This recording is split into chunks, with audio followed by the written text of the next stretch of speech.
Chama cha mawakili nchini LSK kimekashifu agizo la Mahakama Kuu ya Nakuru kuwazuia mawakili wa kibinafsi kuwakilisha idara za serikali mahakamani. Chama hicho kinadai uamuzi huo unaashiria vita dhidi ya taaluma ya wanasheria na utumizi mbaya wa mamlaka ya idara ya mahakama. LSK sasa ikisema itapinga uamuzi huo, kama anavyotuarifu Gatete Njoroge. Siku moja baada ya Jaji Mohochi Mukira kutoa uamuzi wa kusitisha mawakili wa kibinafsi kuwakilisha idara za serikali mahakamani, LSK imejitokeza kulalamikia uamuzi huo. Rais wa LSK Faith Odhiambo akikosoa uamuzi. There should be no discrimination. We have architects, we have doctors, we have engineers who are all hired by government, and at the same time external professionals are still taken to do the work.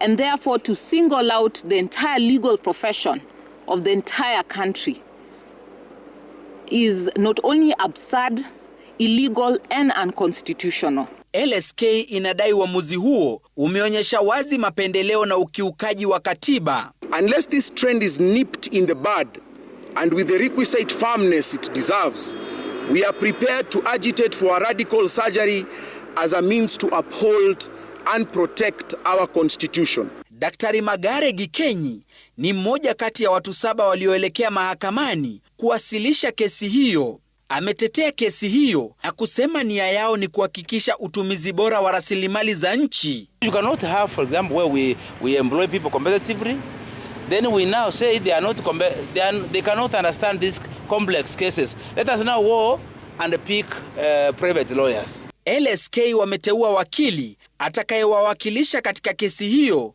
huku wakituma ombi la kutaka kubatilishwa kwa agizo hilo lililopiga breki malipo kwa mawakili wa kibinafsi waliowakilisha idara za serikali hadi pale kesi itakaposikizwa na kuamuliwa. Ni uamuzi ambao umezua tumbo joto miongoni mwa wanasheria humu nchini, chama cha mawakili nchini LSK ikisema kuwa hii ni njama ya kulenga mawakili na kwamba watapinga kutumia mbinu zote za kikatiba.